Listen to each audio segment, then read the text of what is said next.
Welcome back to the AI Daily Brief headlines, all the daily AI headlines you need in around 5 minutes. We kick off today with the latest development in the conversation around California AI safety legislation SB 1047, where Elon Musk, the CEO of Twitter and XAI, has come out in favor of the bill.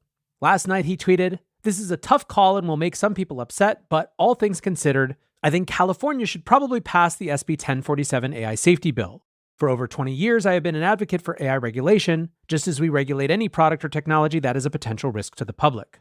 So this sent shockwaves through the community, both good and bad.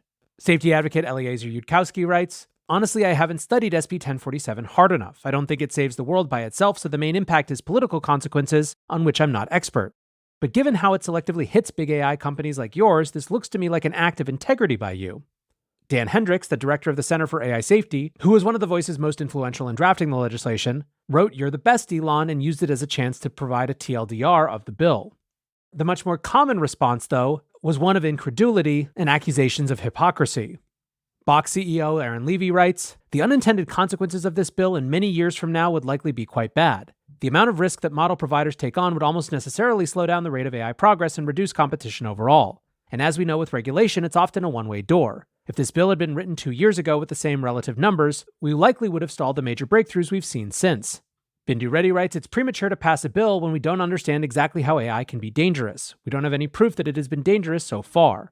Ari Paul writes, "Yeah, we get it. You finished the data center and now want a regulatory moat so you can extract rents without facing competition. As always, the principles go out the window as soon as the grift is ready."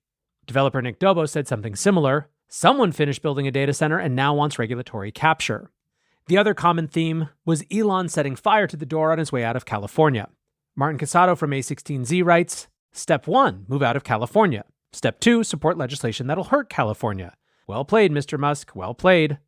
Beth Jezos writes, 1, move X and XAI out of California. 2, build AI superclusters in Texas and Tennessee. 3, support California bill that nukes his competition. 4, profit." Clem DeLang from Hugging Face writes, "Is Elon Musk replicating the OpenAI playbook? From open source Grok 1 to closed source Grok 2, from pro startups to regulatory capture. If you can't beat them, join them, I guess. Ha ha." Anyways, for now, it is just one more data point, and we will see how it all shakes out when the vote finally happens. Now, it's not the only legislation that's being considered right now. In fact, a group of companies, including some that have come out against SB 1047, have come out in favor of something else. OpenAI, Adobe, and Microsoft are among the companies supporting AB 3211, which requires watermarks in the metadata of AI-generated photos, videos, and audio. Interestingly, back in April, a trade group that represented Adobe and Microsoft, among others, had opposed AB 3211, calling it unworkable and overly burdensome, but amendments to the bill seem to have changed the situation, as they are now in support. This certainly feels, at least in part, a way for these companies to show that they're not against any regulation, they just don't want what SB 1047 has to offer. Staying on the big company theme for a minute, Amazon is finally getting set to release an update to a new AI version of Alexa. According to internal documents obtained by the Washington Post, the company is preparing to release AI Alexa in October, but it will require a paid subscription to have access to it. According to the documents, Classic Alexa, the non-AI version, will remain free to use, but the new assistant could cost as much as $10 a month for things like AI features that help customers curate, summarize, and explore current events, which they say was rated as one of the top customer requests. I could be completely wrong here, but I am extraordinarily skeptical that Amazon is going to be able to get people to pay $10 a month if the primary value proposition being advertised is news summaries.